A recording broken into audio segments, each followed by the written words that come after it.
Good morning! So I remember saying yesterday that I probably wasn't going to make a video today, Saturday.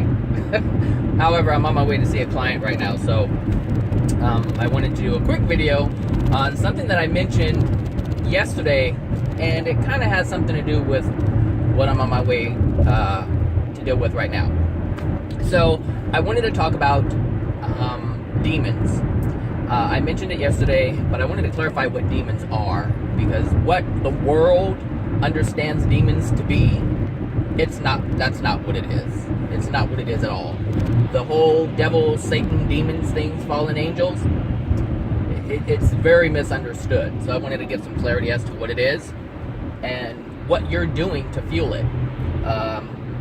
These demons, what you're doing to give these demons power, or what you call demons power. So all demons are souls that were once in a body, just like you and I, who have passed on. However, when they were incarnated, they were in a very dark place. You would know these types of people, like murderers, just people who do evil, despicable things, rape, people who rape, just all kinds of mutilating people, doing all kinds of just mischievous, beyond mischievous things. That is what a demon is when it has passed on, when it has left the body. So there is no Satan, there is no devil, there is only souls, which are souls like we have, who have degraded into a place that is a very dark place. And we have them here on earth. We have them here on earth, where people will just go out and just do things and just terrorize and hurt people. That's what they do, and that's exactly what demons do. And that's what souls do. Same thing. No difference. Demon is just a name that has been given to them on the other side, who now reside on the other side of the veil. That's what it is.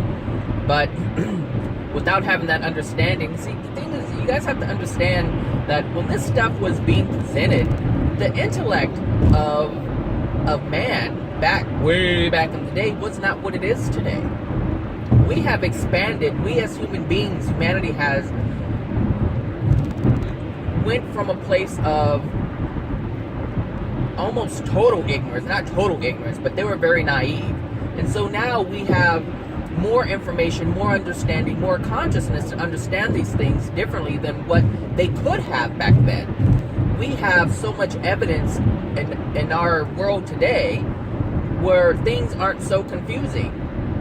That's why we're able to make sense of things, because we have an expanded consciousness. So all these I call them fairy tales, but all of these fairy tale type stories about the devil and fallen angels, that's the only way people could understand things back then. But that is not what demons are. And Satan does not have is not a fallen angel who runs all these demon angels. I mean, these demon, I guess you would call them, I don't know what you guys call these things. Everybody calls them different, but I know that is not what it is. All they are souls. That's ugly, I'm sorry. There are souls that have passed on. Period. That's it. That's what they are. So, how you feel them. Oh, so before I get to that, let me just say this. They have no power. They have no power. Individually, they have no power. They are in such a bad state, they have no power. They have to get in groups in order to do things, in order to really affect the physical world or people in it. They have no power, and the only way they can have power over you is through your fear. Your fear literally gives them power. It's kind of like they're just there, and then once you have fear of them, because people truly have fear of them. I had them when I was a child, and I got them from the religious teachings that my family were involved in. And they didn't know any better. So, I mean, I can't blame them for it. I mean, I had it, but thank goodness I've corrected that. You know, I no longer have fear of these displaced souls. I actually work with them now. I mean, it's like, so what what I do in hypnosis is, people have these entity attachments. And literally that's what people would consider demons. They have demon possession, or demonic possession, I think you guys would call it, or some people would call it. That's what you would call it. But they're attached to people all over the place. Some of you may not even know you have them, but they're there. So they don't have any power. They attach themselves to you to influence you so that they can continue to live the type of life, Lord. But here's the thing, because yesterday I talked about where you end up depending on your soul condition. Well, if your soul condition is very dark, and it's very unloving, then you're only going to end up with those who have an equivalent energy signature as yours. And so those are the individuals that you're going to be around. So it's very difficult for them to get out of the state that they're in, because yes, they can get out of the state that they're in. They do not have to stay there in that that unloving state. They don't have to stay there. They have a choice, just like they have a choice, just like we have a choice here, and just like they had a choice while they were here on Earth. So the thing is, yesterday I said that the spirits, or when they pass over, they're not able to go above the level that they're at, but they can go below it. They can visit spheres below it, but they can't go above it. However, there are beings, or I should say other spirits, who are above them, who can come down and meet with them and help them work out this stuff. Like I said before, the stuff that you're not dealing with here, you're going to have when you pass over, and you're going to have to deal with it there. But it is so much easier. I know that some may not think so, but if you knew how this whole system worked, then you would understand that it is so much easier to do it here, because you have access to everyone. At any time, you have access. It doesn't matter how dark of a place you are in, you can call somebody up and say, hey, I'm having this problem, can you help me out with it? I'm having these issues, can you help me out with it? And there are so many people who are willing to help. There are so many people who are willing to share what they know in order to help you get out of the dark place that you're in. That is the benefit of being here on Earth. But when you're over there on the other side, you are only limited to those who vibrate or who are at your level of soul condition. And so it's much harder. It's like a drug addict. If you're a drug addict and you're hanging around drug addicts, it's really hard to not become a drug, or to not stay a drug addict anymore. It's very difficult. So if you don't have someone who is available, who is there with you all the time, or saying, hey, you can get out of this, you can get out of this, it's going to be very difficult. So this is the benefit that we all have to repair our soul condition, to repair the emotional injuries that we have had, that we've experienced and created for ourselves, and also the ones that we have been passed on, or that have been passed on by our parents. So this is the place. This is the place to do it. This is absolutely the place to do it. You really don't want to wait until the other side, because there are spirits who have spent hundreds and thousands of years remaining in their soul condition because they're so stubborn they don't want to change. But here you have such an opportunity. I mean, here, look, check this out. If you're here on Earth, right, and you're in a bad place, you have nature, you have trees, you have all kind of things, different flowers and plants, and just nature in general. You have that. Even if you're in a dark place, you can still see love and beauty all over the place. But when you pass over and you can't access anything above where you are at, imagine how difficult it is to get out of that. Just imagine that. Imagine living in the projects, right? And the projects, that some of you may not know what the projects are, but the projects are basically a housing development that are made for people who don't have money, and they're generally on welfare or some type of aid or social security, and their funds are limited, and basically there's a lot of crime around, a lot of negativity, very, very dark activities going on. And so imagine living in a place like that and never being able to get in a car and leave, or get on a bus and leave, just never being able to leave. And you're just surrounded by that negativity and darkness all the time, day and night, day and night, day and night, and you can't get out. That's how it would be.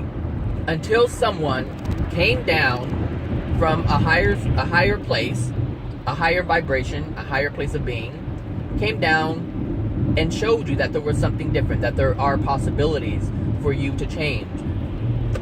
That is how it is. So if you knew this stuff, then you would live your life differently. You would actually take more pride in your life, take more pride in yourself, the things that you do. All of it would change if you knew exactly how this stuff worked and what was going on and the opportunities that you have here. Look, I'm telling you, I'm being very serious about this, even though I'm laughing. I'm laughing because I know some people are just going to dismiss it, and it's funny.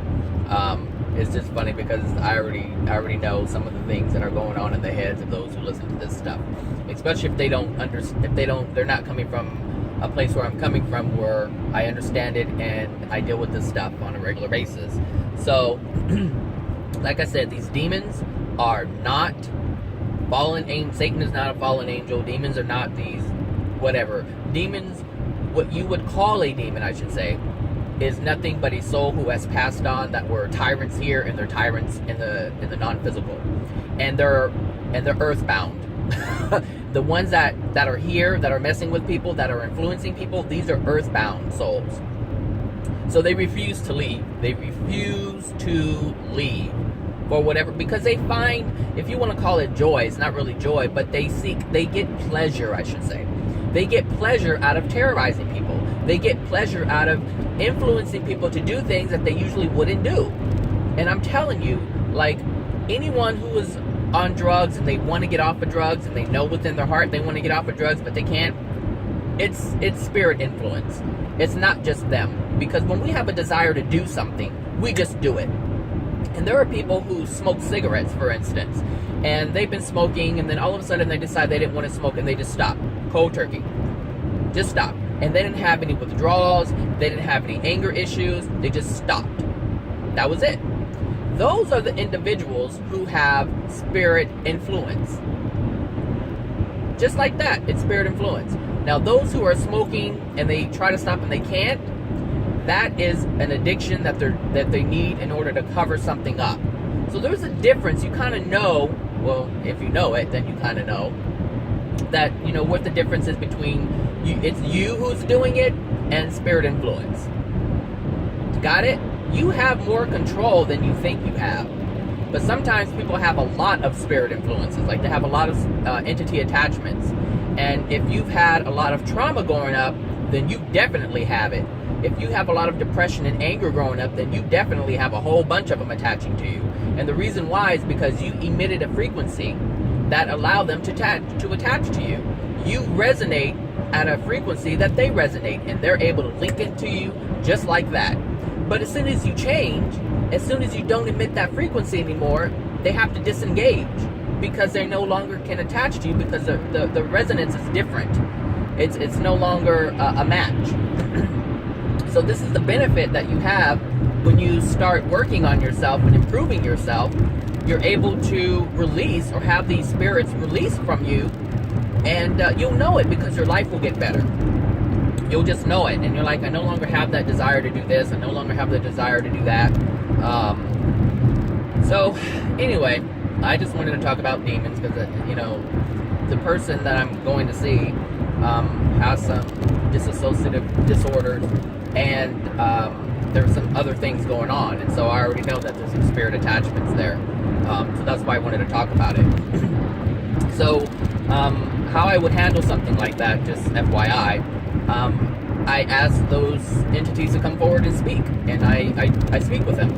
That's what I do. I speak with them, because they're in a dark place. That's the only reason why they're attaching to someone else, is because they're in a dark place and they don't want to be alone, so they attach to you, and they literally live life through you. They literally live life through you. That's how they get their experiences.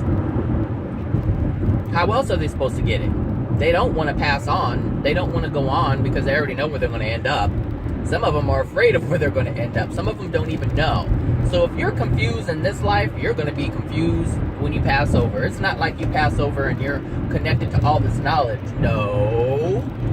You still hold the same consciousness that you held when you were here in physical form. I know a lot of people think, oh, I can't wait to leave this place. So I have a family member, oh my Lord. They're always saying, I can't wait till, when I play it back in my head, it cracks me up. It cracks me up. I can't wait till God comes and wipe out the wicked and take us away. And understand, when they say wipe out the wicked, understand that this is murder that they are wishing upon other people. Understand that. So I know they claim to be righteous and holy, but what they're literally saying is, I can't wait for God to come and murder all of these wicked people. Why? Because they have such a hatred for them. You get it? Righteous people have so much, or people who claim to be righteous have so much hatred. Oh my gosh. I mean, wow. And they don't see it because they really feel that they're holier than thou. I mean, and hey, that's their thing. That's their soul. That's their soul condition that they have to deal with. But I mean, literally think about, I mean, oh gosh, I cannot, just listen to that statement. I cannot wait until God comes and kills millions, if not billions of people. They are wishing murder and seeking some type of pleasure from it. Oh my gosh. Alright, I have to stop this video because I'm somewhere I need to go downtown. I don't know where it is, so I need to go back to my maps. So anyway, have a great Saturday, and I'll talk to you guys Monday. Alright now, bye. Oh, you are loved, you are loved, you are loved. Bye.